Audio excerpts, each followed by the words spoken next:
Bonjour et bienvenue dans le podcast Écoute-toi, le podcast qui parle de psychologie et de développement personnel. Je suis Aurélie, psychologue et praticienne en hypnose. J'accompagne les femmes en démarche minceur à lever les blocages psychologiques et à reprendre confiance en elles. Bonjour à tous et bienvenue dans l'épisode numéro 26 du podcast Écoute-toi. Je suis ravie de vous retrouver après plus d'un mois d'inactivité. J'avais besoin de repos et j'avais beaucoup de choses à faire, donc d'où mon absence. Je comptais pas partir aussi longtemps, mais finalement, voilà, je m'en excuse. En tout cas, je suis ravie de vous retrouver aujourd'hui. On va parler justement de la gestion de nos émotions et de comprendre un petit peu leur message. Parce que les émotions sont souvent diabolisées et on finit par en avoir peur, ne sachant plus quoi faire avec. Seulement, les émotions sont des indicateurs précieux sur ce qui se passe en nous. Ce qui fait que chaque émotion a un message à nous transmettre et c'est ce que j'aimerais mettre en lumière aujourd'hui dans ce podcast. Alors sachez qu'il y aura également l'article associé, si vous préférez le lire ou retrouver toutes les infos, ce sera directement dans la description, vous pouvez retrouver le lien. Et puis si j'avais envie d'aborder cette question des émotions, c'est que c'est également quelque chose que je rencontre énormément au cabinet avec mes patients. Soit vraiment ils viennent parce qu'ils estiment qu'ils n'arrivent pas à gérer leurs émotions, qu'ils ne savent pas trop quoi faire avec et ils aimeraient apprendre finalement, soit c'est quelque chose qui va être mis en lumière au fur et à mesure de l'avancée de la thérapie. Et je trouvais que c'était hyper intéressant, c'est pour ça que je suis en train vraiment de me former un peu plus en profondeur sur cette question de la gestion des émotions. J'aimerais vraiment créer quelque chose de simple, d'efficace, accessible à tous, que ce soit pour mes patients au cabinet, mais aussi pour vous qui écoutez ce podcast. Donc à voir un petit peu si cette année j'arriverai à sortir un atelier ou un programme d'accompagnement autour des émotions.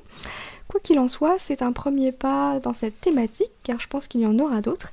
Alors pour ce podcast, je me suis vraiment basée sur un livre que j'ai lu 2 fois d'ailleurs pour tout vous dire, qui s'appelle Émotion, mode d'emploi de Christelle Petit-Colin, qui est psychothérapeute, que je vous propose vraiment, que je vous conseille de lire. Je l'ai trouvé hyper accessible et hyper intéressant. Donc là je me base vraiment sur ce bouquin là pour vous faire cet épisode de podcast.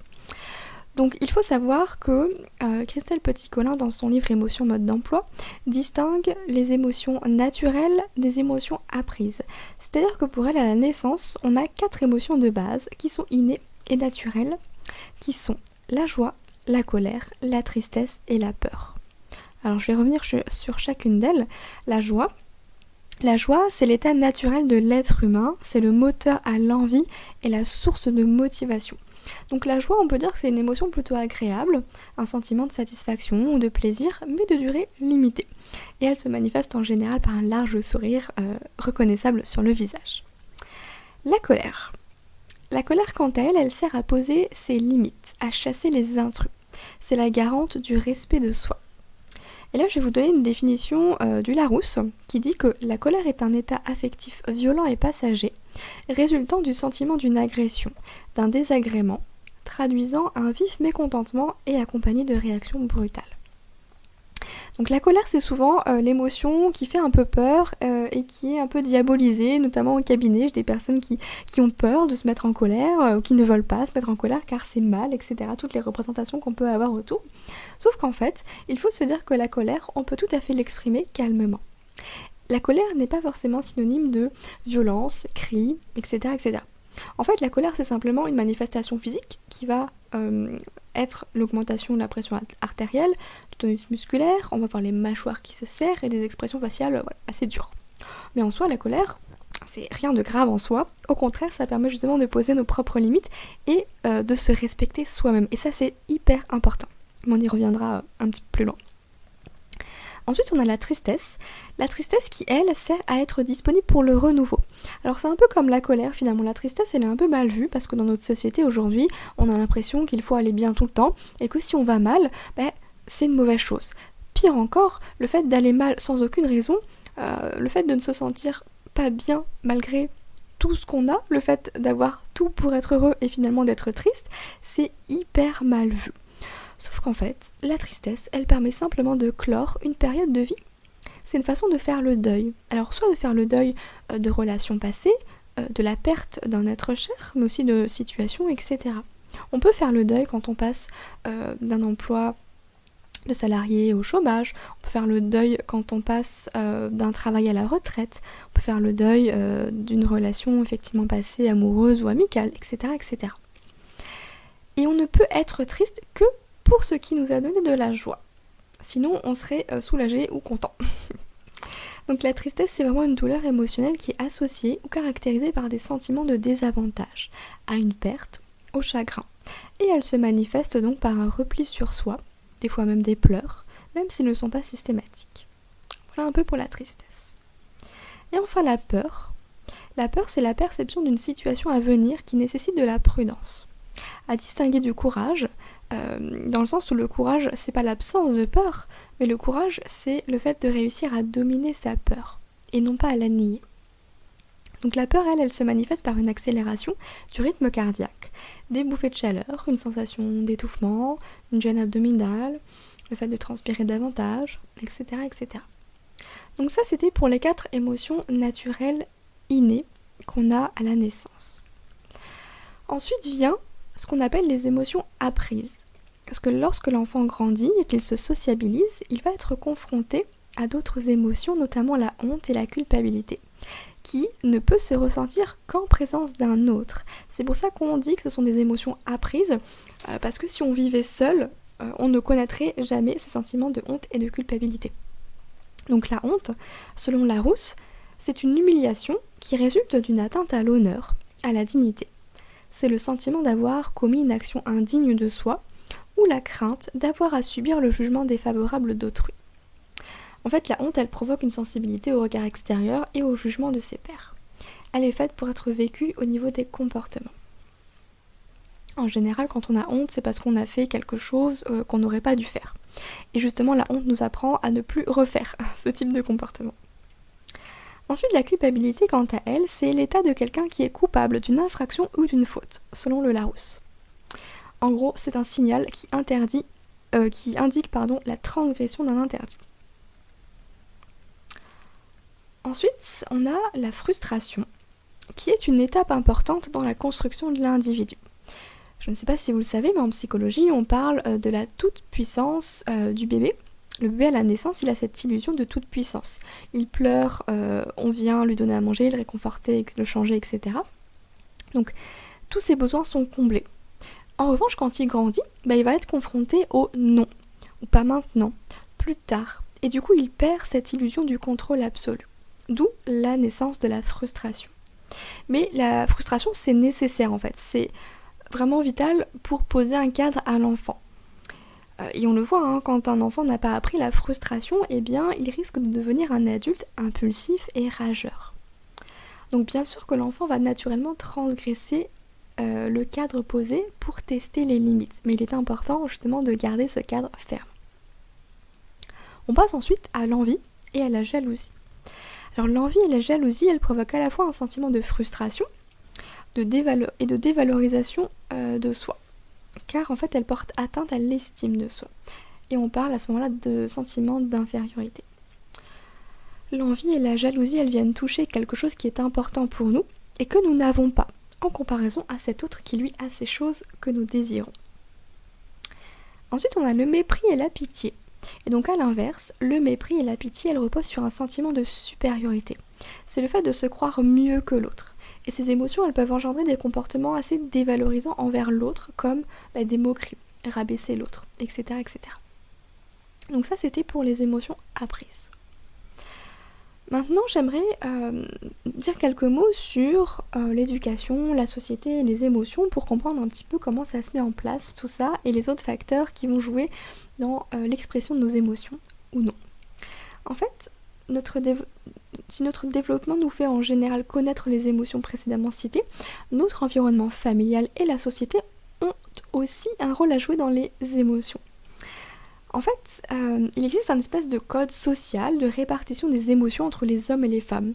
Du coup, on dit que la joie et la colère, elles sont destinées aux hommes, et la tristesse et la peur, elles appartiennent aux femmes. Ce qui fait que, quand un homme pleure, on va le traiter immédiatement de chochotte ou de faible. Et quand une femme elle se met en colère, on va tout de suite assimiler sa colère à un comportement hystérique où on va dire « Ah celle-là, elle a ses règles ». Comme si finalement l'autre sexe n'avait pas le droit de ressentir ces émotions-là. Et c'est désolant d'ailleurs de voir que ces codes sont encore présents aujourd'hui, même si les choses commencent à bouger enfin. Il y a aussi des familles, des environnements familiales comme ça, où il y a un espace de code aussi de contrôle des émotions plus ou moins explicite. Dans certaines familles, on n'encourage pas du tout, voire on interdit carrément l'expression des émotions. Les conséquences, c'est que bien sûr, à l'âge adulte, on se retrouve avec des personnes qui sont complètement déconnectées de leurs émotions, et puis encore qui ne s'autorisent pas à les exprimer, qui ne s'autorisent pas à exprimer ce qu'ils ressentent parce qu'ils n'ont pas le droit, ou simplement parce qu'ils ne savent pas comment faire. Ils ne savent pas ce qu'ils ressentent, mettre des mots sur l'émotion, parce qu'ils n'ont pas appris à le faire. Mais ça s'apprend même à l'âge adulte, je vous rassure.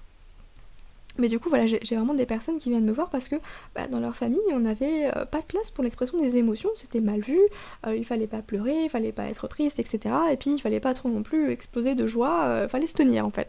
Donc c'était très très très carré. Mais ça pose effectivement problème plus tard, puisque du coup on sait pas quoi en faire de ces émotions et on va les mettre sous le tapis.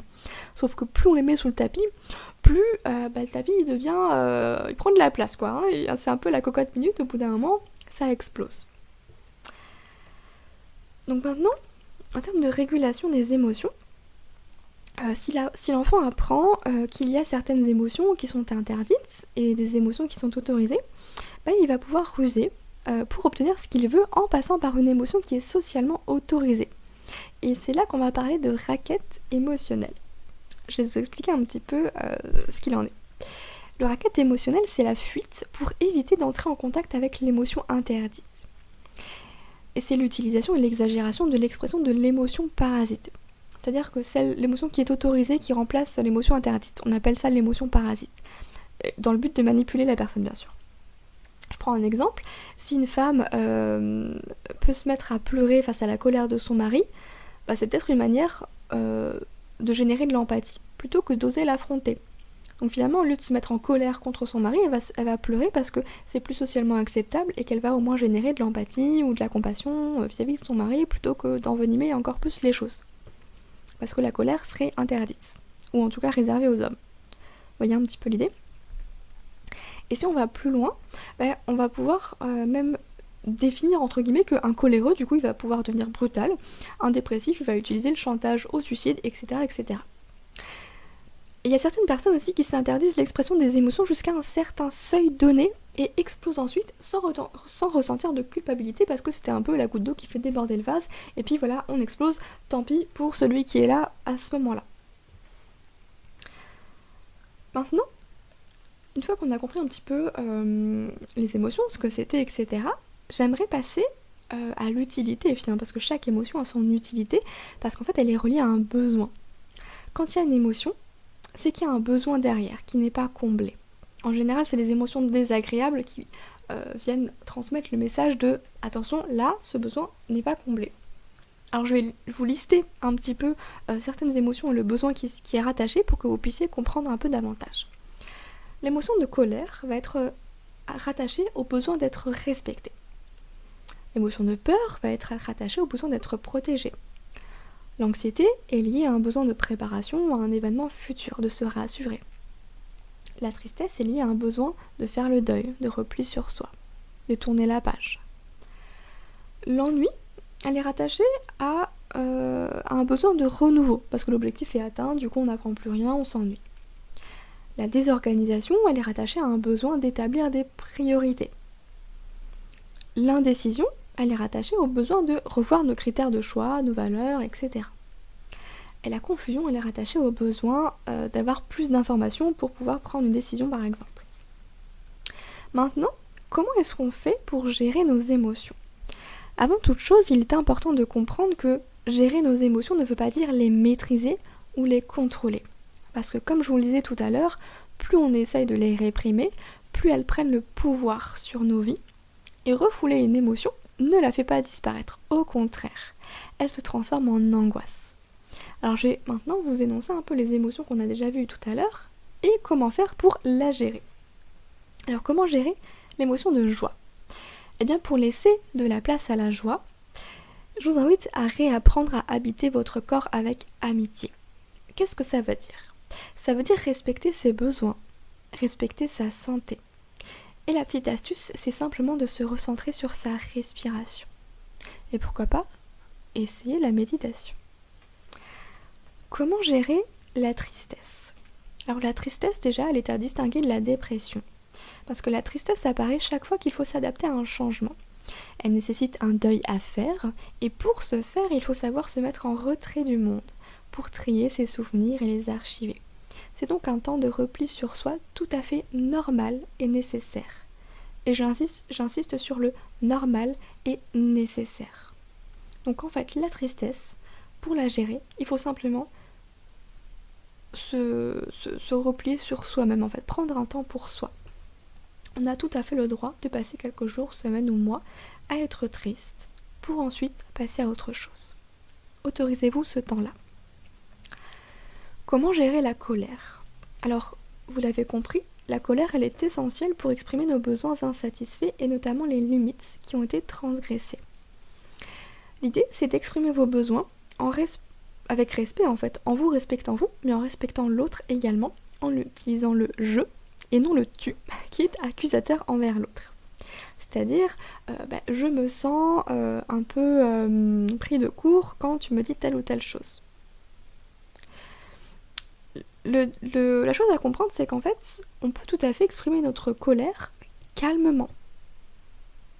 Et plus on prend les choses tôt, plus on arrive à faire passer le message tranquillement.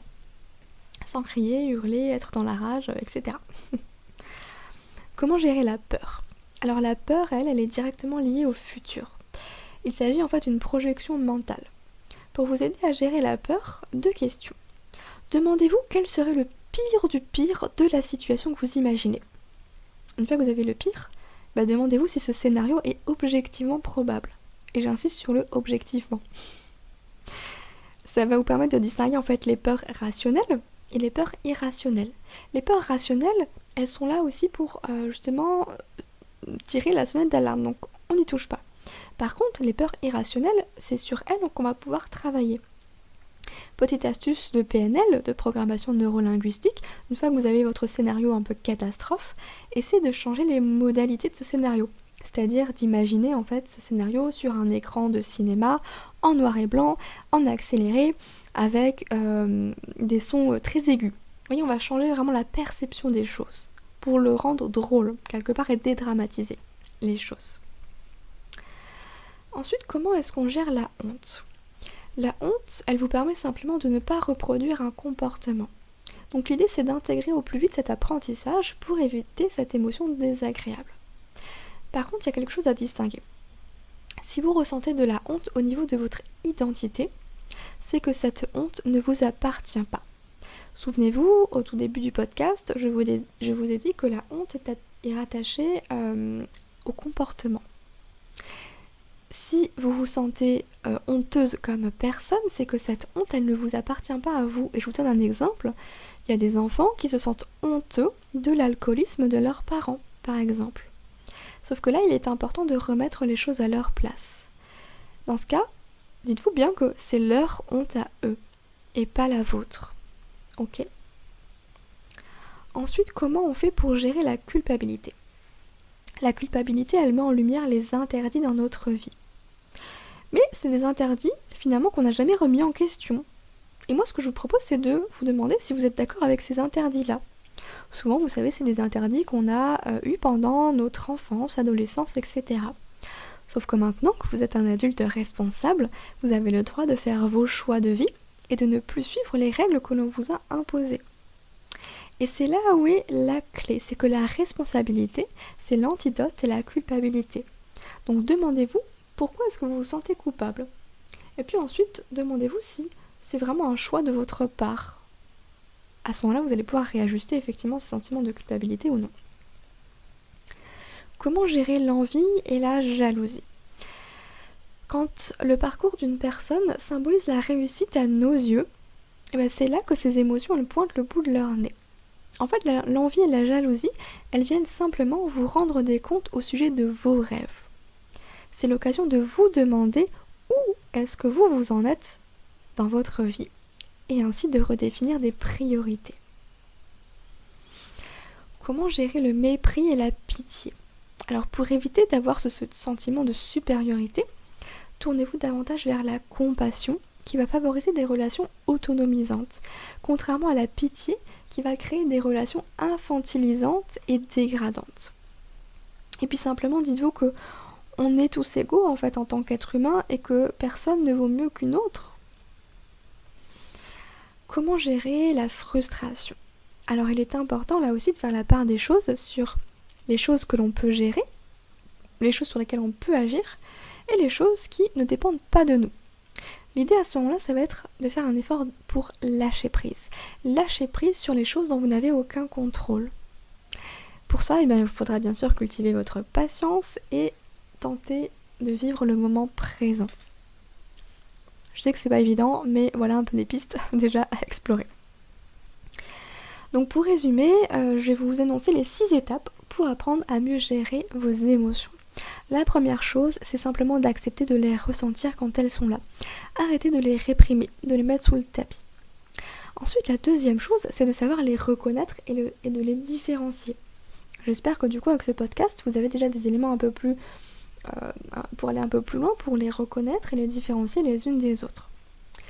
Également, la troisième étape, c'est de comprendre leur mécanisme. Vous avez compris maintenant que chaque émotion a une utilité. Et l'idée, c'est de comprendre quelle utilité elle a. Ensuite, le quatrième point, c'est d'entendre leur message. Qu'est-ce que cette émotion, dans cette situation-là, vient vous dire de vous ? Cinquième étape, c'est d'accepter de les vivre dans votre corps. Vous avez bien compris que une émotion, ça va avoir des manifestations physiques, physiologiques. Donc, laissez-les vivre dans votre corps pour les laisser passer au plus vite. Et enfin, sixième étape, c'est de passer à l'action par rapport à nos besoins. Vous avez bien compris le message, le besoin qui n'est pas respecté. Eh bien, qu'est-ce que vous pouvez faire maintenant pour pouvoir respecter ce besoin qui est mis en avant ? Et puis enfin, si vous avez une émotion, sans savoir pourquoi elle est là, Jacques Salomé préconise simplement d'en prendre soin, de lui laisser de la place le temps qu'il faut. Un peu comme si vous accueilliez un ami chez vous qui est dans une période un petit peu difficile, laissez-lui le temps qu'il faut, prenez soin de lui et finalement ça va suivre son cours tout seul. Alors j'espère que ce podcast vous aura permis d'en savoir un peu plus sur l'utilité de nos émotions, les besoins qui se cachent derrière, et que vous avez désormais des pistes pour apprendre à mieux les gérer au quotidien. Je vous rappelle que vous retrouverez l'article dans les notes de l'épisode si vous voulez revenir sur telle ou telle chose. Alors là c'était un petit peu un résumé global du bouquin dont je vous ai parlé, mais également un sujet que j'ai traité en survolant un petit peu parce qu'on pourrait aller bien plus loin, mais ça fera l'objet d'autres podcasts à venir. En tout cas, n'hésitez pas à mettre une note 5 étoiles sur Apple Podcast si le podcast vous a plu, à le partager, et puis moi, je vous dis à dans 2 semaines pour un nouvel épisode, et puis je vous dis à bientôt.